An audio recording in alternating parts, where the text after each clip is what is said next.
It was not until the 18th century that the term civil engineering was coined.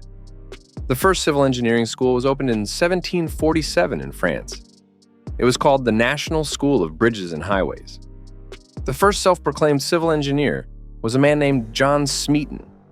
Smeaton would eventually form the Smeatonian Society of Civil Engineers, who acted as leaders in the profession. And although this was more a social society than a technical group, the networking and conversation that took place there influenced the design and construction of more than a few buildings of the 18th century. It was not until 1818 in London that the world's first engineering society was set up as the Institution of Civil Engineers. It was in 1828 that the Institution of Civil Engineers received a royal charter and formally recognized civil engineering as a profession. Civil engineering is the application of physical and scientific principles, and its history is intricately linked to advances in understanding of physics and mathematics throughout history. Because civil engineering is a wide-ranging profession, including several separate specialized sub-disciplines, its history is linked to knowledge of structures, material science, geography, geology, soil, hydrology, environment, mechanics, and other fields. In the modern era, civil engineering involves the design, construction, and maintenance of roads, bridges, and structures. The science of civil engineering includes everything from soil science to geology and other applied fields. As such, the history of civil engineering is closely intertwined with the advancement in associated sciences and disciplines.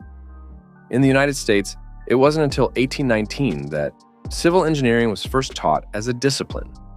It was at Norwich University that students could enroll in courses on applied civil engineering techniques, methodologies, and designs. The American Society of Civil Engineers was the first national engineering society in the United States. It was founded in 1852 with members related to the civil engineering profession, located all over the world. Anyone could join and exists to this day as a great resource for civil engineers and associated workers. Now, in the modern era, the number of universities in the world that include civil engineering as a discipline has increased tremendously during the 19th and the 20th centuries, indicating the importance of this discipline. A number of new technologies have again transformed civil engineering in the modern era.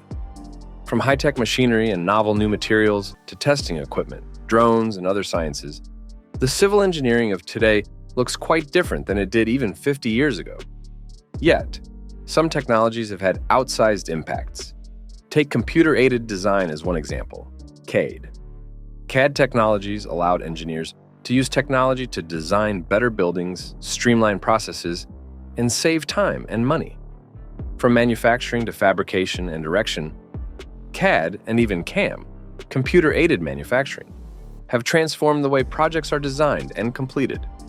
Three-dimensional software, BIM technologies, and laser scanning tools have also provided new ways for civil engineers to do their jobs.